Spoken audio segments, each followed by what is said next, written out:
القاسم عبد الله وهو الطيب، وظاهر بدين لا يلقب.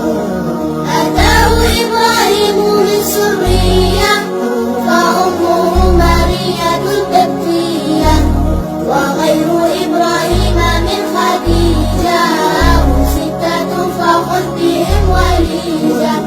وأربع من الإناث تذكر، رضوان ربي للجميع يذكر.